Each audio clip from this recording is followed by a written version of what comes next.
My guest today is Jessica Rowlands, a two-time UCLA Screenwriting Award winner, spent much of her childhood between London and Zimbabwe, a place that remains a source of deep connection and inspiration. Now, her newest short film, Rise, is the accumulation of her three-year collaboration with Zimbabwean artists and communities, a film with Zimbabwe in its very DNA, from the landscapes of Victoria Falls to the creative team who brought it to life. It is both a celebration of overlooked voices and a call to protect the youngest and the most vulnerable among us, reminding us that a little belief in a little person can go a long way.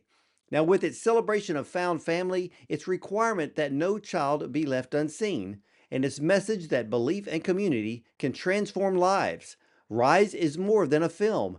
It is a call to courage, protection, and connection carried onto the world's most prestigious stage. So let's welcome award-winning filmmaker Jessica Rowlands and her Oscar-qualified short film Rise to the show. Welcome, Jessica. Thank you so much for having me. Well, you're very welcome. Now, I understand, for one thing, Rise is such a beautiful film. So tell me about the story of Tobias Mumfudi. Rise is inspired by a true story of my close friend Tobias, who runs a boxing academy and orphanage for street kids in Zimbabwe in the town where I grew up. So he runs a boxing gym and I train there, and the membership fees from gym members go towards supporting the kids' education and housing. Um, he's a surrogate father figure to like 30 children, and he's got this incredible life story. He grew up on the streets himself. He was kicked out of home at 7 years old and kind of raised himself on the streets, and didn't have a mentor figure and didn't really have any support. And so he's become the person he needed when he was younger to all of these street kids that he now takes care of. And I just think his life story is so inspiring, and he's such a good person. And I wanted to bottle that up and capture it on film and share it with the world. So, so with the story, with him befriending this small boy, he actually saw himself in that small child, didn't he? Yeah, absolutely. The film's actually inspired. So for those that haven't seen it, it's a film about a young boy who convinces a boxing coach to teach him to fight. And both characters, the adult boxing coach and the child, are inspired by Tobias.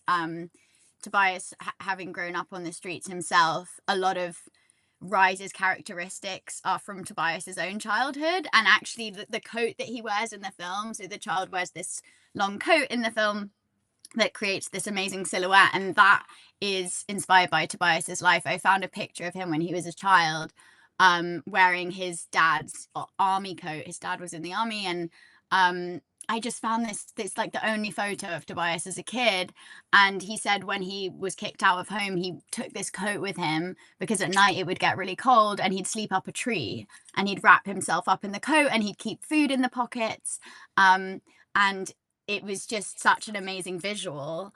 And so, yeah, in the film, I mean, the Rise character sleeps up a tree and he's wearing a big coat. And so it's kind of an amalgamation, that character, of some of Tobias's own childhood and then some of the kids he takes care of that I know really well and I've seen grow up. One of them he found on a dump, living on a dump site. So that's in the film. And the John Cena references, and there are all lots of references that are just from real stories that he had with these amazing kids. So it's a kind of an amalgamation of different children, including Tobias himself. That really makes me, I already love the film. It makes me love the film even more because now that I visualize Tobias with that young boy, it's almost like he's holding his own hand from decades ago. And Mm-hmm. that he can actually see himself. He knows what that child needs because he knew what he needed when he was that age. And how this whole story comes together just becomes just one of the most beautiful that I've seen this year. Now, you have a great love for Zimbabwe. What do you love about it, and what is life like for children there? Oh, Yeah, I do have a great love for Zimbabwe. My parents moved there before I was born, and so I spent a lot of my childhood there, like you mentioned. And it's somewhere that's really nostalgic and romantic to me. I think if you have, like, I had a happy childhood, don't know, other people can relate to this. When you have a happy childhood somewhere and you like romanticize it, and there are so many images and visuals of Zim that are really nostalgic to me and really bring me back to some really happy memories. And part of making Rise was an opportunity for me to capture that. Um, and so, like, the way the light falls and the way that, like, there's so many specifics about Zim. There is so many shots in the film that were just me scratching an itch of wanting to bottle up something that really meant a lot to me. So, like, the buses driving home at dusk and like the dust, and I can almost smell that shot, and the shots of Victoria Falls, and um, just so many places that really mean a lot to me. And also in the music, I think in the specificity that you know, um, we endeavored to apply, like, to have in the film is really hopefully universal. And it's really cool to see people from different places in Africa saying that they really relate to it. Like, I spoke to a Ghanaian filmmaker the other day, and he was like, "Oh, it felt like home." And I've never been to Ghana, but there are some things that we have in common. But my favorite thing is watching it with Zimbabwean audiences and then having conversations afterwards or hearing their reactions. They'll see like the mall or certain shots of things that are really Zimbabwean, or hear the mbira, which is a Zimbabwean instrument, and people will go crazy. Like, people stand up in their seats and get so excited, and all the music is Zimbabwean specifically. And there are a lot of references and inside things for Zimbabwean specifically in the film. It really is a film made for that community by that community, and I'm really proud of that. And it hopefully translates and is really universal, but it's just so cool to make something that's really specifically about a place that I love so much. So yeah. Well, the whole cast and crew were from Zimbabwe. Why was that so important to you? And were there any particular challenges to overcome during filming? Yeah, so everyone who works on the film was Southern African and 99% Zimbabwean. And that was really important because it's a Zimbabwean story, and it's set in, we shot the whole thing in Victoria Falls. So I wanted people that knew that place and knew the challenges of making films in that place specifically, because it is different. And having, like, Zimbabweans have an ability to make a plan. We have this phrase, make a plan. And no matter what happens, you can figure it out. We make a plan. And I think if I'd brought in people from America or the UK, a baboon comes on set, it would have been a meltdown. But Zimbabweans know how to deal with stuff and make things work. And then I think creatively, more than that, the main reason for it was just like I wanted a team of people who really understood the specificity that I was just talking about and the emotional nuances of the story we were telling, and like understood Tobias and what he'd gone through, and like, yeah, the just sensory textures and emotional nuances that are really specific to Zim. I think those needed to be understood by the people making the film. And so that kind of, the people who made it are like in the DNA of the film. I really believe that. And I wanted people who really understood that on a really deep level from lived experience in Zim, and wanted to capture it and understood like the the importance of the story we were telling and the responsibility that we had. And I really got that. It was such a pleasure to work with such an amazing crew. In the film, and I went back over scenes because there was just so much to absorb, to enjoy in this film. And I found that the most powerful line in the film is, if you are not living in fear, no, if you are living in fear, you cannot dream. And Mm.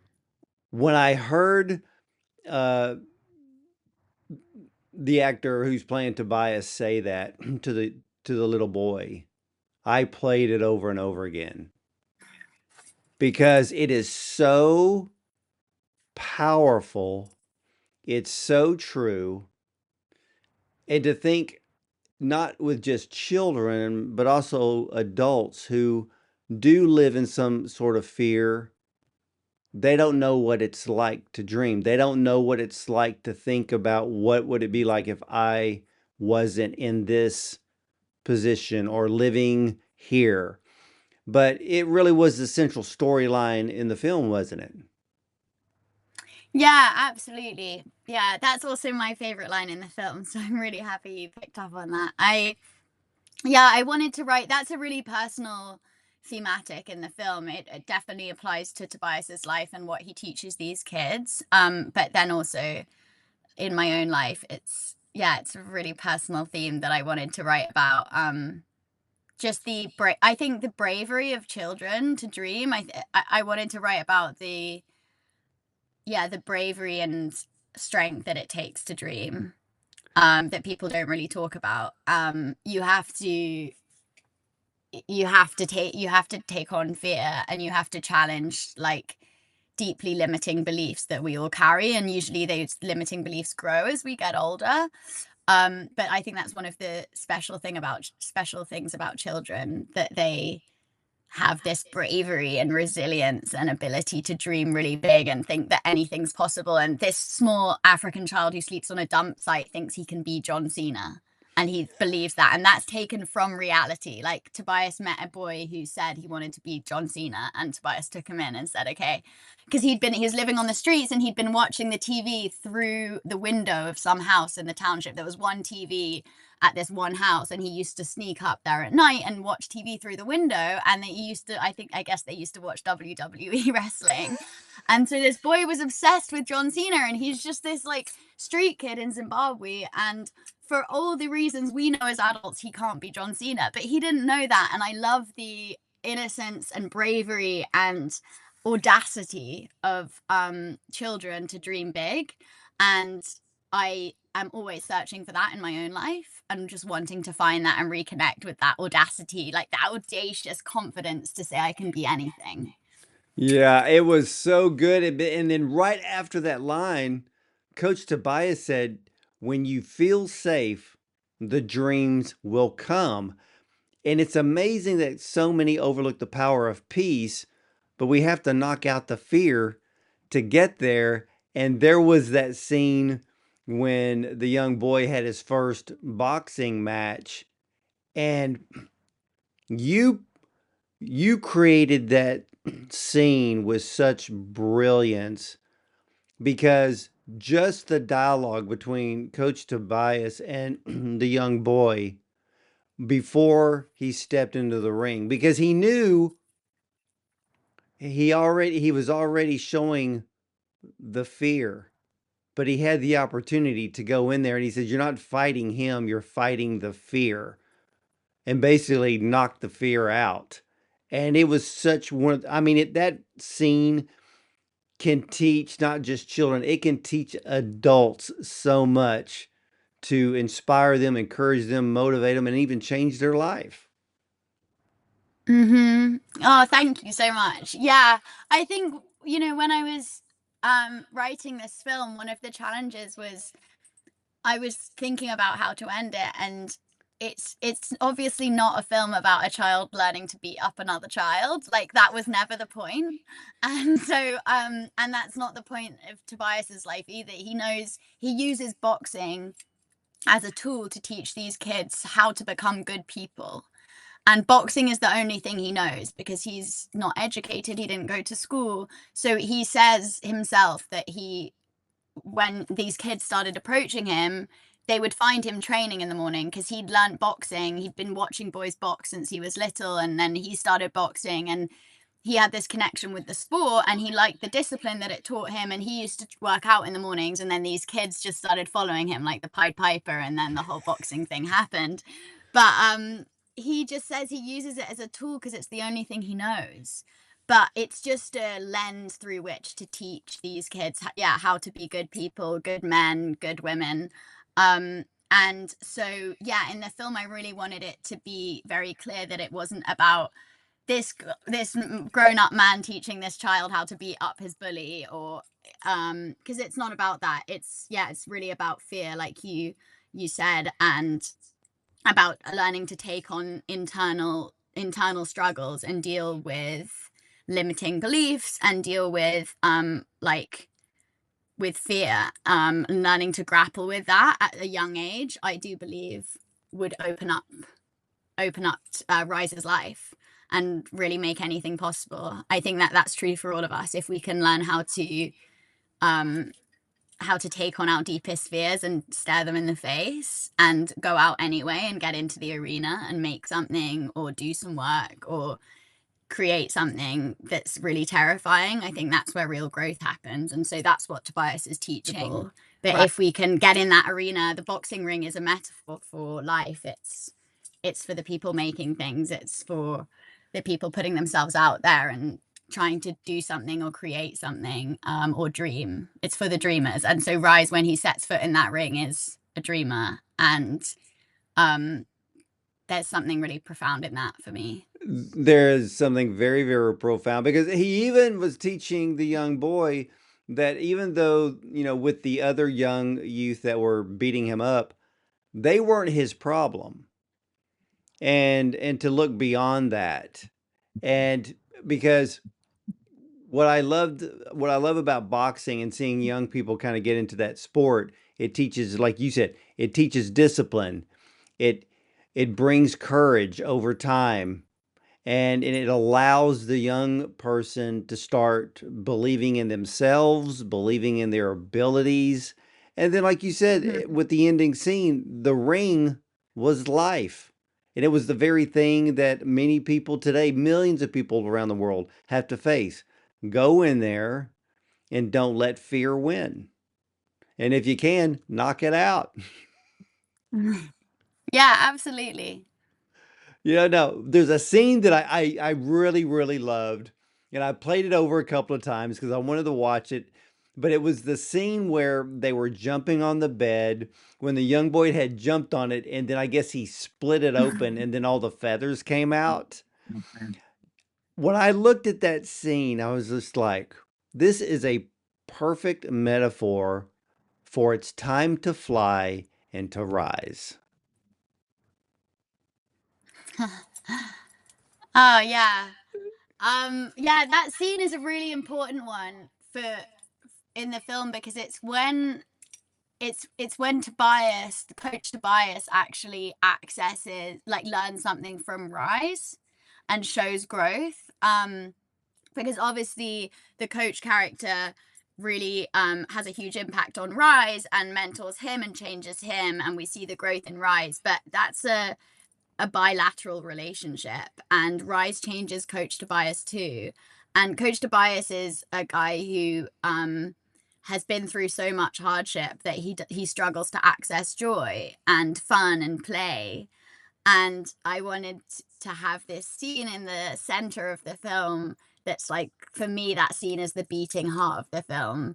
And in that scene, we see Tobias, it's a funny scene, and Rise is being cheeky, and Tobias is kind of letting him, um, also telling him off and being a good adult, but also just clearly really enjoying his company and being playful with this young child who's just so full of life and full of opinions. But when he splits the mattress, there's this moment of fear in Rise where he thinks, "Oh my gosh, I've messed this up," and like he's gonna leave me. I always mess everything up and I've broken the mattress and he doesn't have much stuff. So I've broken the bed he sleeps on. Now I'm in big trouble. And there's that beat of real fear. And then Tobias has a choice. He's faced with a fork in the road. He can either get angry and kick Rise out, which is probably his natural instinct, or he can choose to make it fun and make it a game. And he chooses to turn right in that fork in the road. And he wouldn't have been able to do that if he didn't have Rise in his life teaching him playfulness and joy and um, kind of that carefree nature. And so, yeah, the moment of real joy and play between them, I think is such an important part of the film, and also just showing male intimacy and vulnerability and fun in that way, Well, between two African men. It's just unusual, and really honest. I see it in Tobias's relationship with his real kids all the time. He's this really hard and tough guy, but he's so close to these kids and loves them so much, and there's real tenderness in their relationships. And so I wanted to capture that. Well, one of the things that I loved in that scene is that it's for a split second that when Coach Tobias, at that moment when Rise split that mattress, it was right there where at first you're like, oh my gosh, is he going to get mad at him?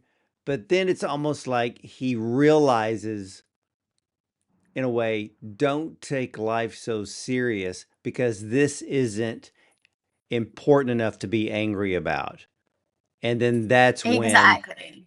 yeah, and then that's when they just had fun because it's not the end of the world. And so when I saw that look on Tobias's face and then it changed, I went, wow. That was just a very powerful moment. And like you said, it's right there in the center of the film. Yeah, yeah, absolutely. Yeah, it's yeah, like you say, you see a real change in him in that moment. And the ability, I think that the ability that kids have, we can learn so much from children. And I, as an artist, I'm always trying to access like playfulness and creativity and joy and that carefree nature. And I think kids have that in bucket loads, and that's what Tobias learns from Rise in that moment. Very, very much so. Now tell me, how did you cast this film? Because I hear there's a very interesting story in finding Sikhanyaso Nguyen for the role of Mhm. Rise. Yes. So we had an amazing casting process. I knew I wanted to do street casting, and I knew I wanted to find a Zimbabwean child to play the role. And that would inevitably be an untrained actor. So we held auditions all over the country at loads of primary schools, and we used it to, because so many people hadn't been exposed to screenplays or movies, because we were in kind of rural areas and we were in a part of the country called Matabeleland. We weren't in the capital city or in major cities. I wanted to cast it from that side of the country because there are tribal nuances to that I can explain at length for other reasons. But I wanted to get someone from where Tobias is from, basically, to have that authenticity. And so, yeah, we went to loads of schools in rural areas. I did this massive road trip that was so much fun. And we took really well-known Zimbabwean actors with us. And so we arrived at these schools and the kids were so excited to meet these celebrities. And then we ran acting workshops because I wanted everyone to have a great experience interacting with film, and because obviously all of the kids except one aren't going to get the job, so I didn't want to make it about the job as per se. I wanted to make it just like an amazing acting workshop that was just super fun for an afternoon, and then I would happen to find a child for my film at some point. But I wanted it to be a really positive experience, so we held these incredible acting workshops. But with Kanyisu, we call him Scar for short, he actually goes to the school where Tobias went to, like the primary school in the township where Tobias lives. And Tobias went there until he was like 6 or 7 years old, and Kanisu goes there. And so we actually held the first day of auditions at that school because I was like, well, let's start at home. And it's very close, few hundred meters from where Tobias's gym is, and you can actually see Kanyusu's front door from Tobias's gym. They live super close in the same township. um and so, yeah, we had our first day of auditions there, and I arrived at the school super excited for auditions, and I was walking into the classroom where we were going to hold the workshops, and there was a line of kids outside, and standing in the front of the line on the first day was Kanisu. And he was stood there with his arms folded and these like really cool high top shoes on, and he like a twinkle in his eye and asking about where the snacks are, and everyone else was like preparing for trying to impress me and preparing their sides and really focused, and this one kid was just so naughty and just wanted to have fun, and you'd blink and he'd be hanging upside down with his papers all over the place. And I was like, that's Rise, that's my boy. I absolutely loved him from the moment I laid eyes on him.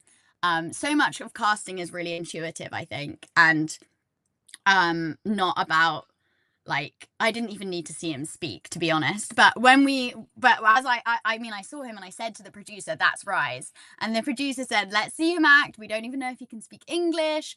We let's see what." And I was like, "I don't care. I will change the film's language. I will do anything to get that child in my film because I just love his face and his eyes and the way he stands and the shape of his head and everything about him." Um, and so, yeah, he came in for his audition and he did really well. And we did callbacks. And then we went on this amazing road trip around the country and held lots of other auditions, as I mentioned. But from the moment I laid eyes on him, I made myself a promise that I was going to do everything in my power to get that child in my film. And I knew if I could get him in my film, I would like it. And that's a very good start as a filmmaker.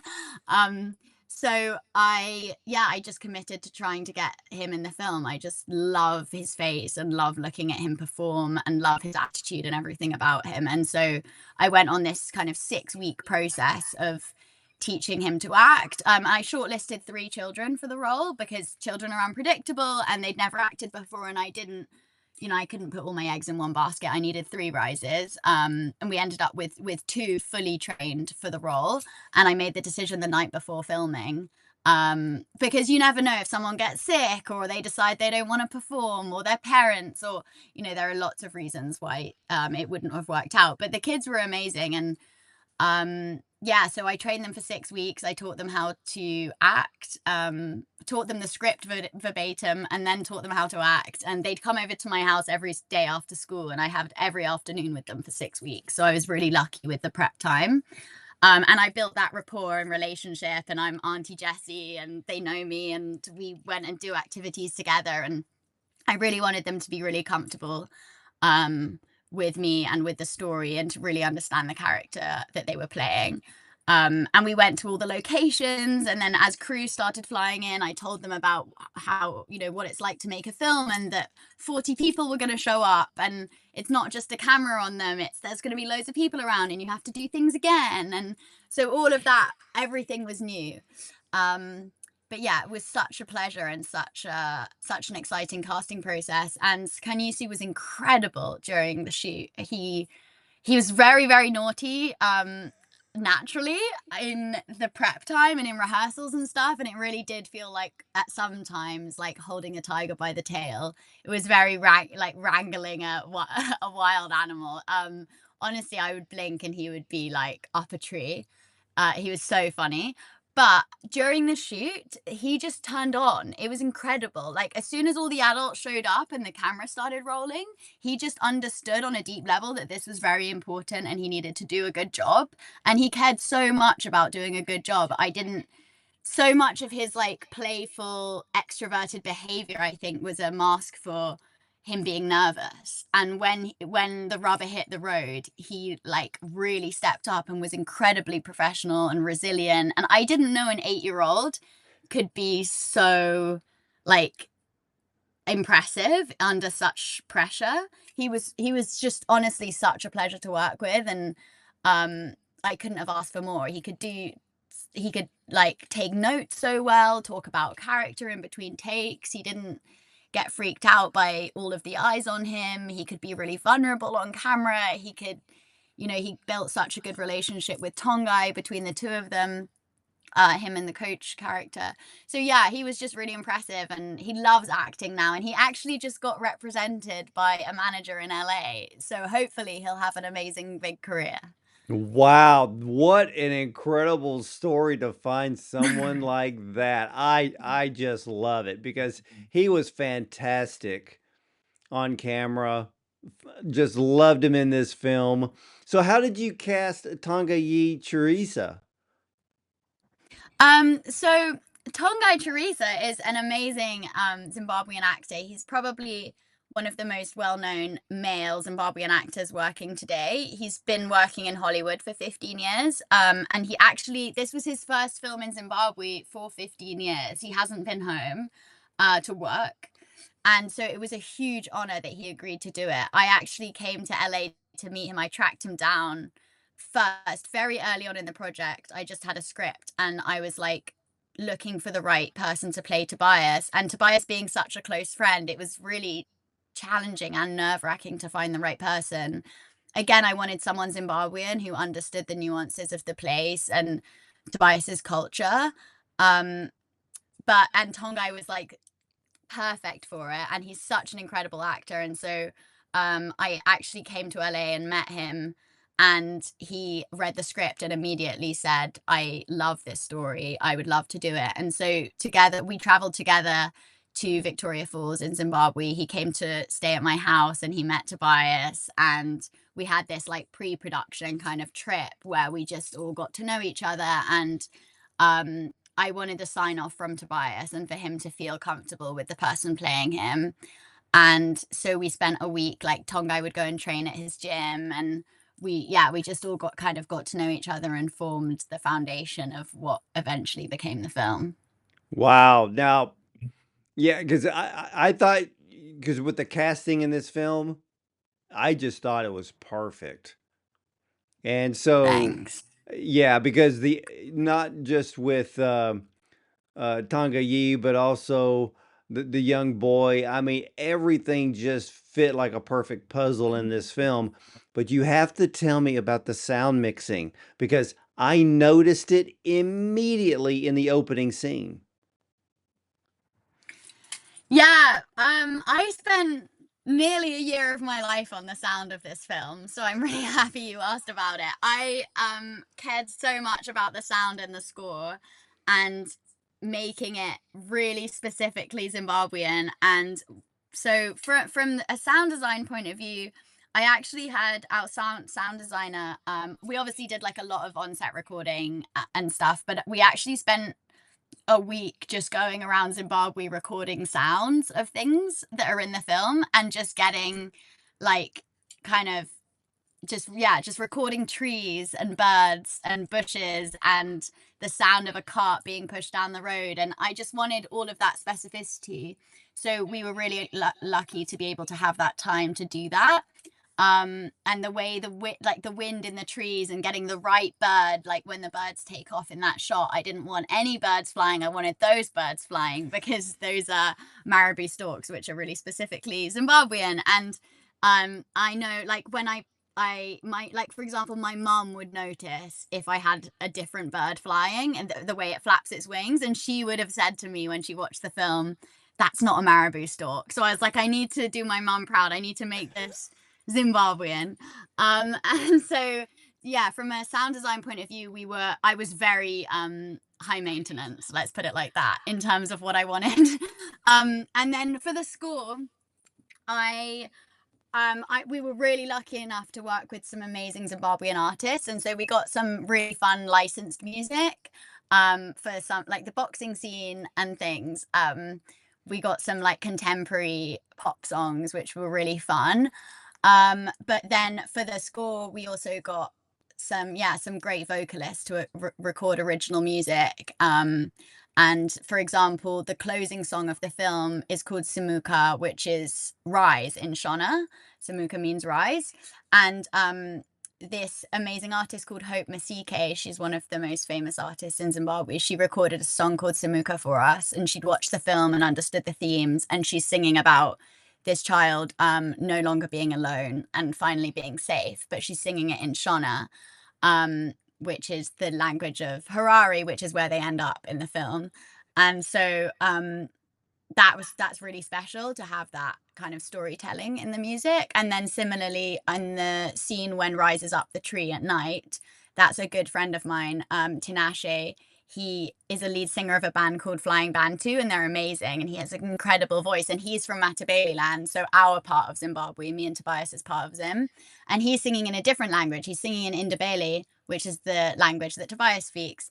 And he's singing about being alone and having no one there to support him. And I just find that such a profound um, 20 seconds of music. It's just I love Tinashe's voice and what he's saying, and I think you don't need to speak Indabele to understand what he's saying.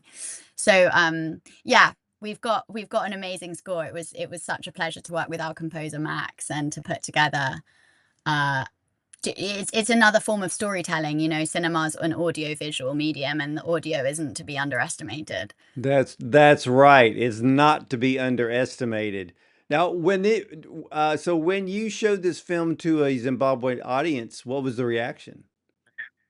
The reaction was great. It's my favorite part of making the film was showing it to Zimbabwean audiences. We actually played the film in Zim first before we had our world premiere at festivals. Before we did anything, we took it home, and in Victoria Falls, in the town where I grew up, we projected the film onto a bed sheet in Tobias's gym. We got a 15 kg bed sheet. It was enormous, and we got these local ladies to stitch it so that it looked like a film screen, and then we had to hang it from a tin roof, and we got 200 seats, plastic seats from the township, and everyone came. And there were people standing on the walls and people peering over the walls, and it was completely packed. um, and as soon as the film came on, as a filmmaker, I'm such a perfectionist, and I'm like, everyone be quiet, but it was just like a party. Everyone was so happy to be there. Everyone was like shouting at the screen, and you see little bits of Vic Falls, and people would be like, "Oh my gosh, that's that place!" And there were so many extras in the film that were locals, and so it was just such a good time. It was like a celebration. And then we did 4 or 5 screenings in Vic Falls, and then we went to Harare, the capital city, and we did a screening there at the only cinema in Zimbabwe. Um, and that was amazing. And yeah, my favorite thing is watching it with Zim audiences, and just feeling so connected and so seen. It's so fun to make a film in a place where there's not that much international recognition of the filmmaking there. Because it's so rewarding, and for people to see themselves on screen, you can just see with your own eyes how impactful it is. Wow, that is just incredible. Oh my gosh. I mean, and you're right. I mean, there's and for some of them, they're seeing themselves on screen, so that's a whole different experience there. But to see the whole community come out and support it and just get excited, I would love to see that type of excitement brought back to regular movie theaters because that would be fantastic. Now that the film has been going through the film festival circuit, what was the overall reaction to it? The reaction's been amazing. It's really weird. So this is my first film as a director. I'm a writer by trade, and this is the first time I've ever shared, my vision in a complete way with the world, and it feels terrifying. Like we talked about fear earlier. I mean, this is my whole heart in 22 minutes, and I just put it up on screen for everyone to look at and think whatever they want, and they can say whatever they want, and it's terrifying. It's so vulnerable and so exposing because does feel really, really personal.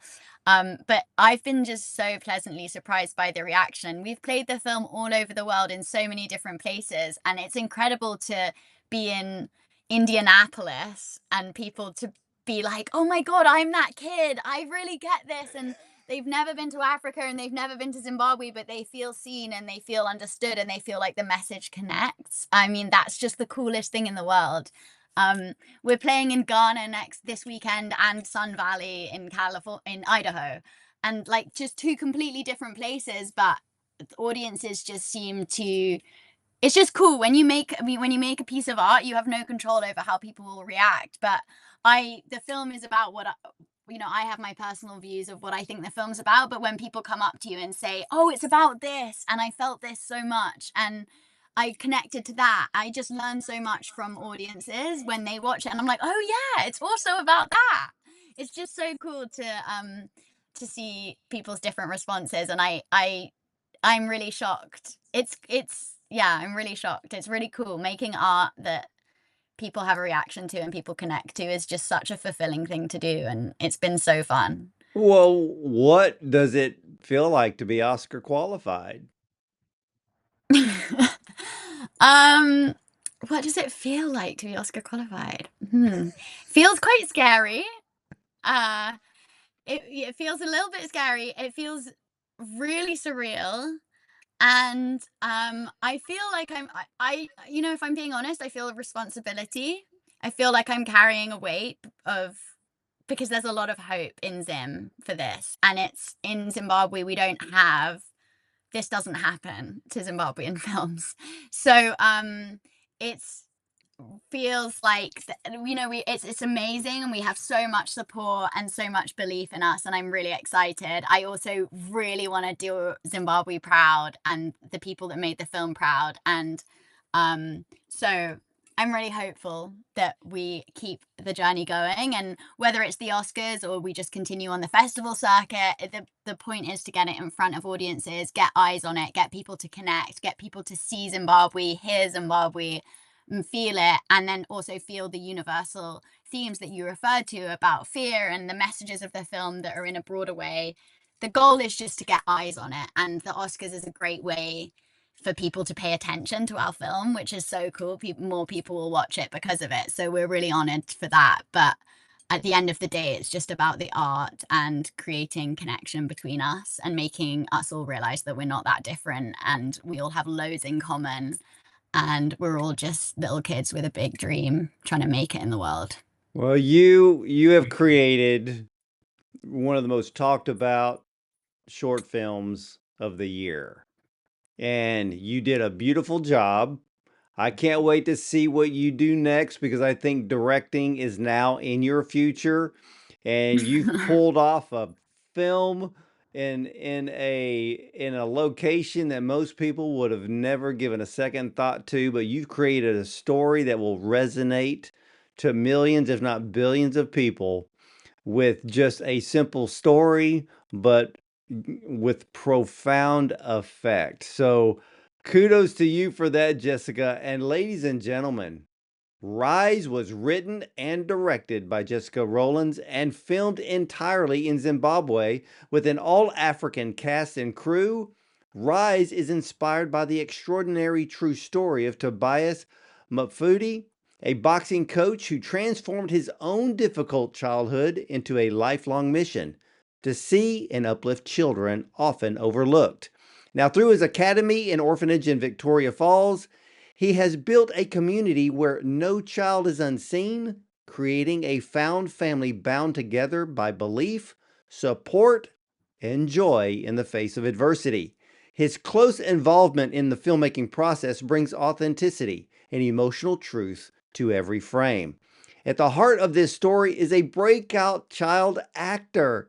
And I'm going to try to pronounce his name correctly, but Sikanyiso Ngwenya, discovered through a street casting at just 8 years old, whose performance radiates vulnerability, strength, and hope, and it'll put a smile on your face. Now, his work earned him Zimbabwe's National Arts Merit Award for Outstanding Actor, making him the youngest winner in the award's history. The moment this film was revealed to the world, the whispers of the Oscars had already began. A story of inspiration and encouragement to millions, if not billions of people from around the world, Rise shows us that one person can make a difference. Everything about this film is fantastic. The story, the cinematography, the music score, and sound mixing, and yes, the award-winning performances of both Tangayi and Sikyahan Yiso, which brings this true story of boxing coach of Tobias Mufudi to life. And Jessica, thank you for the honor for sharing this amazing film with me, and much success to you and the whole team this Oscar season. Thank you so much for having me. This was such a pleasure. Well, you're very, very welcome. And ladies and gentlemen, whenever you get the opportunity to see Rise, you're going to be like everyone else. You're going to be inspired. You're going to be motivated. You're going to be encouraged that we can all face fear and give it the knockout punch. So, ladies and gentlemen, you can catch all of the Bondon Cinema interviews on bondoncinema.com. Check out our Prime show, our YouTube channel, and you can listen to us on Spotify, iTunes, Audible, and more.